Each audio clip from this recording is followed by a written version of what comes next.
Hello दोस्तों, कैसे हो। दोस्तों, आज हम इस वीडियो में 8th पे कमीशन के बारे में एक बहुत बड़ी अपडेट आपको देने वाले हैं। जैसा कि यह न्यूज़ के माध्यम से सूचना मिली है, तो उसमें बताया गया है कि चिल्ड्रन एजुकेशन अलाउंस है, उसमें आपको पोस्ट ग्रेजुएशन यानी जो ग्रेजुएशन ये होता है, उसके बाद एमएस या एमएससी वगैरह जो करते हैं, एमटेक वगैरह, तो मास्टर डिग्री होती है, तो वहाँ तक आपको चिल्ड्रन एजुकेशन अलाउंस मिल सकती है जो 8th पे कमीशन में, ठीक है। उसके अलावा जो कैशलेस जो सीजीएचएस का जो फैसिलिटी होती है, मेडिकल फैसिलिटी, वो कैशलेस हो सकती है, ठीक है। ठीक है, उसके अलावा जो मिनिमम फैक्टर है वो कितना हो सकता है ये आपको बताएंगे। और जो एम राघवैया आपको पता ही है कि NCJCM के स्टाफ साइड जो है, स्टाफ साइड का रिप्रेजेंटेटिव एक ऑर्गेनाइजेशन है NCJCM, जो कि स्टाफ साइड के तरफ से DOPT ऑफिशियल के साथ मीटिंग करती है। वो स्टाफ का जो मुद्दा होता है वो उनके सामने रखती हैं, तो एक बोल सकते हैं कि स्टाफ साइड के लीडर हैं, ठीक है। तो उन्होंने इसके बारे में क्या कहा और उन्हीं के इन्फॉर्मेशन, उन्होंने जो इन्फॉर्मेशन दी है उसी के आधार पर आपको मैं बताऊंगा, ठीक है। तो यहाँ देख सकते हैं, ये न्यूज़पेपर में छपा था कि 8th पे कमीशन की उसके बारे में कुछ की proposal in terms of reference. पिछला वीडियो टर्म ऑफ रेफरेंस के बारे में बताया था, तो उसमें तो उसी से संबंधित ये भी है। तो पोटेंशियल 100% सैलरी हाइक, तो उसमें बताया गया है कि कम से कम आपका 100% सैलरी हाइक हो सकती है for central government employee and other details क्या है वो आपको बताएंगे। तो 100% सैलरी हाइक मतलब समझ सकते हैं कि 2 फिट पर फैक्टर कम से कम 2 तो होगा, ठीक है। तो यहाँ पे आप देख सकते हैं कि NCJCM staff site has sent a proposal for the term of reference for the upcoming 8th pay commission. तो 8th पे कमीशन के लिए उन्होंने एक प्रपोजल भेजा है to the department of personnel and training यानी DOPT को साथ उन्होंने भेजा है। तो DOPT की तरफ से उनको लेटर आया था, तो उसी के रिस्पॉन्स पे उन्होंने प्रपोजल भेजा है, उनसे मांगा गया होगा प्रपोजल। तो उन्होंने क्या भेजा है वो मैं बताता हूँ।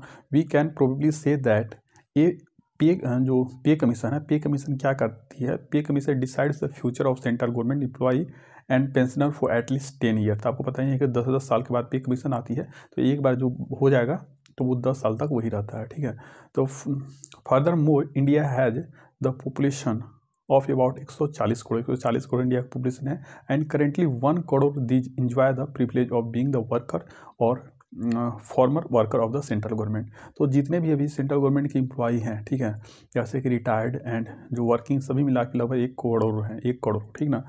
द देन UPA गवर्नमेंट, जो उस समय के जो UPA गवर्नमेंट कर थी, जो कि कांग्रेस यूनाइटेड प्रोग्रेसिव अलायंस, ठीक है ना। तो जो UPA government formed the 7th pay commission इन 2014, तो उन्होंने 2014 में 7th पे कमीशन का फॉर्मेशन कर दिया था। And the NDA government implemented it in 2016, जो NDA का गवर्नमेंट होगा, जो BJP का है, नेशनल डेमोक्रेटिक अलायंस, तो उसने 2016 में उसको इम्प्लीमेंट किया। जो भी उन्होंने रिकमेंडेशन दिया 7th पे कमीशन, उसको इन्होंने इम्प्लीमेंट किया। Meanwhile, everyone is waiting for the term of reference to be finalize. तो जो 7th पे कमीशन आता है, तो उसमें क्या फाइनलाइज होता है, क्या क्या मिलेगी, उसी के बारे में है। Which is expected to happen by April. तो अप्रैल में आपको पता ही है कि अप्रैल तक उम्मीद है कि जो 8th पे कमीशन है, वो उसका चेयरमैन कौन बनेंगे, मीटिंग मेंबर कौन बनेंगे, उसमें क्या टर्म ऑफ रेफरेंस रहेगी, वो सभी लगभग डिसाइड हो जाएगी। मोर एवर द नेशनल जो काउंसिल जो NCJCM है स्टाफ साइड का has sent a proposal for the term of reference. तो जो टर्म ऑफ रेफरेंस बनाएगी कि क्या क्या उनको कंसिडर करना है, ठीक ना। तो for the upcoming 8th pay commission to the department of personnel and training, तो उनको उन्होंने भेजा है, ठीक है ना, टर्म ऑफ रेफरेंस के क्या क्या वो कंसिडर करें, ठीक है। तो यहाँ पर आप देख सकते हैं कि the term of reference proposed a major overall of the pay and allowance structure of central government employee. तो उन्होंने क्या क्या जो बताया है उसके बारे में आपको बता दें। फॉर रीस्ट्रक्चरिंग, पे है जो वेतन, उसका रीस्ट्रक्चर किया जाए। Review of pay structure for all category of employ, जितने भी तरह के कैटेगरी हैं, group A B C D, तो सभी का जो पे स्ट्रक्चर है उसको फिर से रीस्ट्रक्चरिंग किया जाए, including merge non viable pay scale to improve career progression. तो उन्होंने ये भी बताया कि जैसे लेवल 1, 2, लेवल 3, लेवल 4, लेवल 5 है, लेवल 6 है, तो लेवल 1 से लेकर लेवल 6 तक उन्होंने रिकमेंड किया है कि उसको मर्ज कर दिया जाए, ठीक है ना। तो मर्ज करने का, तो उसके बाद देखते हैं कि क्या पे स्ट्रक्चर रीस्ट्रक्चर होकर आता है, ठीक है ना। मिनिमम वेज के बारे में उन्होंने बताया कि determining a decent minimum wage based on the Aykroyd formula and the 15th Indian labour conference recommendation जो 15वां इंडियन लेबर कॉन्फ्रेंस का रिकमेंडेशन हुआ था, ऑकवर्ड फार्मूला जो था, तो उसके आधार पर उन्होंने बताया कि मिनिमम वेज कम से कम ऐसा रखा जाए ताकि उसे एक डिसेंट लाइफ जिया जा सके, क्योंकि अभी आपको बताएं सभी चीज़ महंगी हो गई है और लोगों का लाइफ स्टाइल भी पहले के कंपेयर में बहुत चेंज हो गया है। तो कम से कम इतना तो बेसिक रखा जाए मिनिमम कि लोगों का स्टैंडर्ड मेंटेन हो पाए जो अभी मॉडर्न टाइम है। ठीक है, डीएनएस अलाउंस के बारे में उन्होंने बोला कि मर्जिंग डीए विथ बेसिक पे and pension for better financial security. उन्होंने ये भी बोला कि जो डीएनएस अलाउंस जो कि अभी 56% लगभग हो गई है, तो उसको उन्होंने बोला कि बेसिक के साथ मर्ज किया जाना चाहिए, मर्ज कर दिया जाए। तो मर्ज करने के बाद जो भी बेसिक आएगा उसके बाद 8th पे कमीशन जो फिटमेंट फैक्टर डिसाइड करेगी उससे मल्टीप्लाई किया जाए। जैसे अगर मान लेते हैं कि किसी का 18,000 जो मिनिमम बेसिक पे है लेवल 1 में, तो अगर उसमें 56% और ऐड कर दिया जाए तो लगभग 27-28 के पास हो जाएगी। तो 28,000 हो जाएगी। तो उसके बाद अगर फिटमेंट फैक्टर 2 आती है तो 28,000 गुने 2 करेंगे तो 56,000 मिनिमम स्टार्टिंग बेसिक हो जाएगी। ठीक है, तो उन्होंने ऐसा रिकमेंड किया है। तो अब देखते हैं कि क्या जो DOPT है उसे एक्सेप्ट करता है, क्या करता है। ठीक है, रिक्रूटमेंट जो रिटायरमेंट बेनिफिट के बारे में उन्होंने बताया कि रिवाइजिंग पेंशन जो अभी पता ही है कि मिनिमम पेंशन जो ओल्ड पेंशन के तहत भी 9,000 मिलती है, और ग्रेचुइटी जो अभी 25,000 तक मैक्सिमम मिल सकती है, एंड फैमिली पेंशन बेनिफिट, तो उसके बारे में भी उन्होंने बताया कि उसको रिवाइज किया जाना चाहिए। ठीक है ना, टाइम के साथ।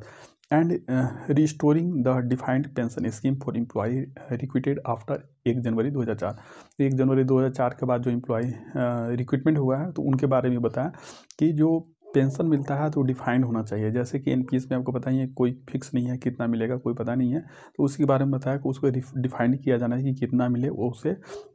ठीक है, मेडिकल बेनिफिट्स के बारे में उन्होंने बताया कि improving CGHS facility for cashless and hassle free medical service. तो जो सीजीएचएस का जो कार्ड होता है तो उसके थ्रू जो मेडिकल फैसिलिटी होती है उसमें आपको पता ही है कि कितना आप सब पहले डिस्पेंसरी में जाओ, सीजीएचएस डिस्पेंसरी में वो फिर डॉक्टर को मार्क करेंगे, फिर डॉक्टर पास जाओ, वहाँ जिस हॉस्पिटल में वहाँ इलाज कराओ, फिर उस पर्ची के लेके जाओ डिस्पेंसरी में, वहाँ पर स्टैंप लगवाओ। ठीक है, फिर से तो कितना लंबा प्रोसेस हो जाता है। उसके अलावा जो डिस्पेंसरी में जाते हैं अगर दवा अवेलेबल नहीं है तो 3 दिन के बाद आपको बोलेंगे दवा लेने का, नहीं, लेकिन 3 तक जो आदमी है वो क्या करेगा, उसको तो बाहर से दवा खरीदनी पड़ती है, तो वो सब प्रॉब्लम होती है। तो उसी के लिए इन्होंने बोला है कि कैशलेस जो ट्रीटमेंट किया जाए ताकि लोगों को प्रॉब्लम ना हो। ठीक है, एजुकेशन अलाउंस के बारे में उन्होंने बताया कि enhancing children's education allowance and hostel subsidy, जो हॉस्टल सब्सिडी होता है चिल्ड्रन एजुकेशन अलाउंस, तो अभी जो 1 क्लास से पहले 3 क्लास तक मिलता है। जैसे LKG UKG पहले मिलता था, लेकिन अभी रिसेंट में गवर्नमेंट ने नियम बना दिया कि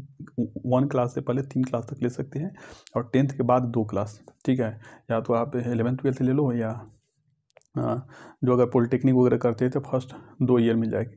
तो इन्होंने रिकमेंड किया है कि यह पोस्ट ग्रेजुएशन मतलब मास्टर डिग्री तक और चिल्ड्रन एजुकेशन अलाउंस मिलनी चाहिए। ठीक ना, और 100% salary hike for central government employ. इसके बारे में उन्होंने क्या बताया, तो M रघुवैया जो हैं स्टाफ साइड के लीडर ऑफ द NCJCM, हाँ, तो उन्होंने रिसेंटली टोल्ड NDTV जो प्रॉफिट है, NDTV न्यूज़ चैनल आप जानते होंगे, तो उसके इंटरव्यू में बताया that they will consider a fitment factor of 2, कि कम से कम मतलब फिटमेंट फैक्टर 2 होना चाहिए। उन्होंने ऐसा बताया अंडर द न्यू पे कमीशन। अब दो फिटमेंट फैक्टर बताया है, तो जब मर्ज करने बेसिक को DA को बेसिक के साथ मर्ज करने के बाद जो बेसिक आएगा, पहले बेसिक को DA के साथ मर्ज करना होगा और मर्ज करने के बाद जो बेसिक आएगा उसके बाद 2 फिटमेंट फैक्टर लगाना होगा, ऐसा उन्होंने बताया। ठीक ना, currently the minimum basic pay for central government employ is 18,000, जो कि पता ही है कि लेवल 1 में होता है, और minimum basic pension for pensioner is RS 9,000 under 7th pay commission. तो after fitment factor the minimum basic pay of central government employee will be RS 36,000। तो ये बिना मर्ज, अगर नहीं मर्ज करती है गवर्नमेंट तब होगा। ठीक है ना, अगर मर्ज कर देती है तो ज़्यादा हो जाएगा। And minimum basic pay pension will surge to RS 18,000। ठीक है दोस्तों, तो इस वीडियो में बस यही बताना था। तो ठीक है दोस्तों, अगर वीडियो पसंद आया तो इसे लाइक करें, चैनल को सब्सक्राइब करें and share this video to your friends and relatives. And अगर आप NPS UPS 8th pay commission के बारे में कोई भी वीडियो देखना चाहते हैं तो मेरे चैनल पर एक प्लेलिस्ट बना हुआ है NPS UPS करके, तो उसमें कम से कम 25-26 वीडियो बना हुआ है। तो आप वो सारे वीडियो देखेंगे तो जितने भी तरह के आपके डाउट होंगे यूनिफाइड पेंशन स्कीम के बारे में या नेशनल पेंशन सिस्टम के बारे में तो क्लियर हो जाएंगे। उसके अलावा एक प्लेलिस्ट बना हुआ है सर्विस रूल्स के संबंधित, तो उसमें LTC rules, leave rules, children education allowance rules और जो मेडिकल फैसिलिटी को कैसे रिइंबर्समेंट कराते हैं, जो आपको पैसे खर्च हो गए, तो उस सब से संबंधित वीडियो बने हुए हैं। और जैसे कि आपका अभी जो फिक्स मेडिकल अलाउंस आ रहा है, तो उसके बारे में भी बनाया हूँ, ठीक है। तो अगर इस तरह के वीडियो देखना चाहते हैं तो मेरे चैनल को सब्सक्राइब कर लीजिए, और मेरे चैनल पर जाकर प्लेलिस्ट बना हुआ है, तो वहाँ से भी आप वीडियो देख सकते हैं। ठीक है दोस्तों, थैंक यू।